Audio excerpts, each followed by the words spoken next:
বন্ধুরা, আজকে তোমাদের জানাবো আসলে গাছে আমি কি ব্যবহার করি। এই যে আমার একটা টব, এই টবেতে বাসার যত সবজি গাছ আছে, যত সবজি ময়লা পাতা সব কিছু আমি এই গাছগুলোতে ব্যবহার করি। এই যে দেখো, পুঁই শাকের ডাঁটা, কচুর শাক, তারপরে কলা, বিভিন্ন খাবার মাটির সঙ্গে পচিয়ে দিয়ে দিই। দেখো, তারপরও সর্বপ্রথম গাছটাকে গোড়াতে পরিষ্কার করে রাখবে সবসময় জন্য, তবে প্রচুর ফুল ধরবে।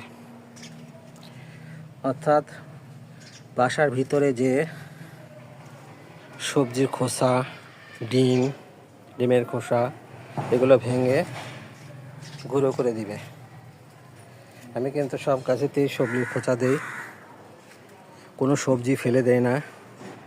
কলার খোসা হোক, যে কোনো সবজির খোসা হোক, সবগুলো আমি টবেতে প্রয়োগ করি।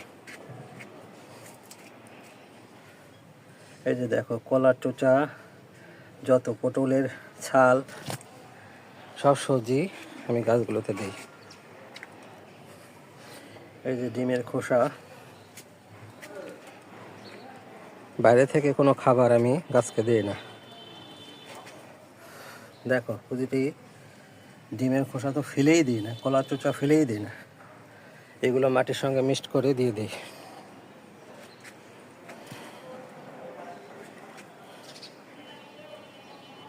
এই জন্য প্রতিটা গাছ আমার তরতাজা।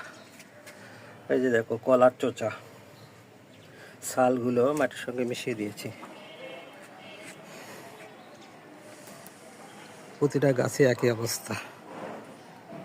এই যে লাইট চোচা, দেখো কলার চোচা, তোমাদেরকে আমি সরজমিনে দেখাচ্ছি।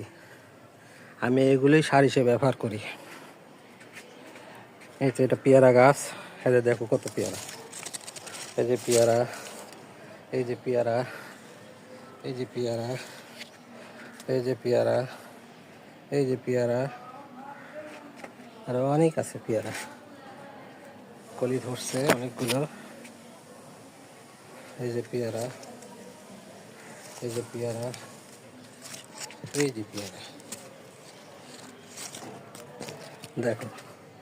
এই যে কোনো সবজির খোসা আমি ফেলে দিই না, ডিম, সবজির খোসা, কলার চোচা, এমনকি কাঁঠালের ভোতা, যখন যে সবজি পাওয়া যায় সব সবজিগুলোই